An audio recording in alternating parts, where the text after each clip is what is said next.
The Cloudy Climb free update for Minecraft Dungeons is less than 2 weeks away. And of course, that means that the Dungeons Twitter page has released a ton of new information on what to expect with the new tower game mode. That is why I'm making this video, to go over everything you need to know about this update so you can hit the ground running right when it drops on December 14th. That's enough for the intro, so let's jump right in. Okay, so the Minecraft Dungeons Twitter page has shared a bunch of new tweets recently on the new Cloudy Climb update coming soon. There are a mix of hype tweets as well as a ton of new important information which I'll be covering in today's video. Now, there's been a lot of info released about Seasonal Adventure, but for this video, I'm going to be focusing on the actual tower game mode itself, because that is what I am most excited for, and from what I read today, it sounds pretty awesome. If you guys want me to make a video focusing more on what to expect for the Seasonal Adventure stuff, just let me know in the comments and I can work on that video as well. And be sure to hit that subscribe button to stay up to date on all of my new videos. Today, a video was released going over how the tower is going to work, as well as a blog post with a bunch of new details that I will also be covering in this video. So when you start your tower adventure, you won't be using your main character that you created when you started the game. You'll be playing as a new character, called your tower avatar. That means that you're not going to be able to use any of your gear that you have accumulated from playing the game to this point.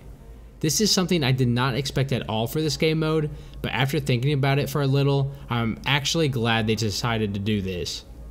I think it will be nice to start off fresh and to start a whole new type of grind, because after all, that is the funnest part of the game, at least in my opinion. In the tower, you'll be going floor to floor, wiping out all of the enemies on each floor before proceeding to the next.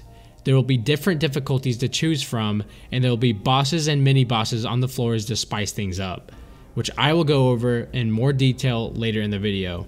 The tower is going to be procedurally generated, which means that the sequence will be random, but the actual level designs themselves will start to repeat if you play too long. The designs will also change on the 3rd week of each month, which is pretty cool. I imagine it will be pretty similar to the Haunted Forest in Destiny 2 if you ever played that. Now, if you take a closer look at this part of the video, you can see a lot about how this tower game mode is going to work.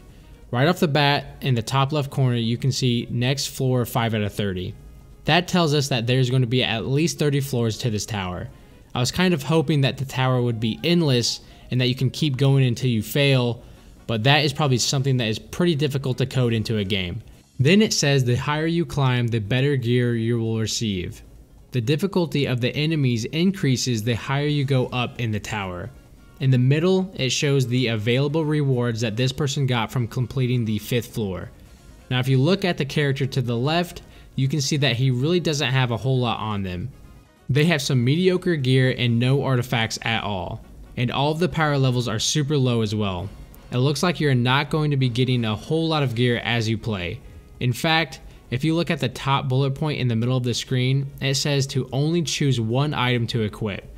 If you go a couple more frames into the video, you can see the second bullet point where it says that any items not equipped will be lost.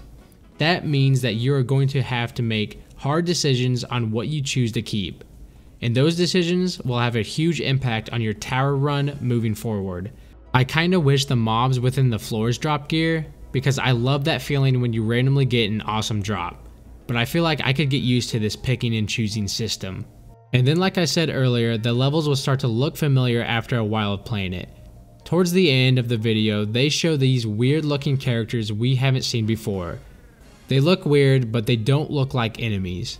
I actually think that these guys will be able to help you along the way if you find them or if you solve some puzzle of some sort, and maybe even give you some good gear. As you can see in the video, this challenge is going to rely more on skill and movement rather than relying on overpowered gear, which is a challenge that I am excited for. I'm thinking about starting a series on this channel trying to complete this tower challenge on the hardest difficulty when it comes out. Let me know in the comments if that would be something you would like to watch. Okay, like I said, they released a blog post along with this video that provides a bunch of more details. Tower Scour. Mark Watson, the producer of Minecraft Dungeons, said this about the tower.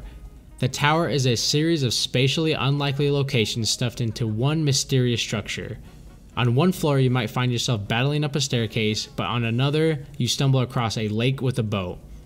I'm not sure how you can get a lake inside of a tower, but let's not get bogged down with the details. It's Minecraft. They can do whatever they want. It sounds like the levels will look vastly different, which I'm really excited for because these screenshots look amazing. In the tower, the player controls an avatar, a character that initially has no gear but slowly collects it through a selection of rewards you earn as you progress.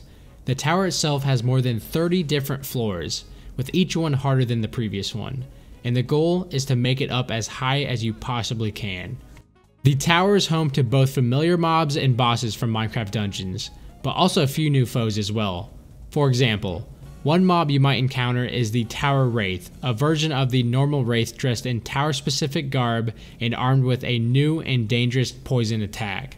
There's also the Tower Guards, tough upgrades of the Royal Guard found in high block halls, and players should find their combination of defense and long reach to be a challenge.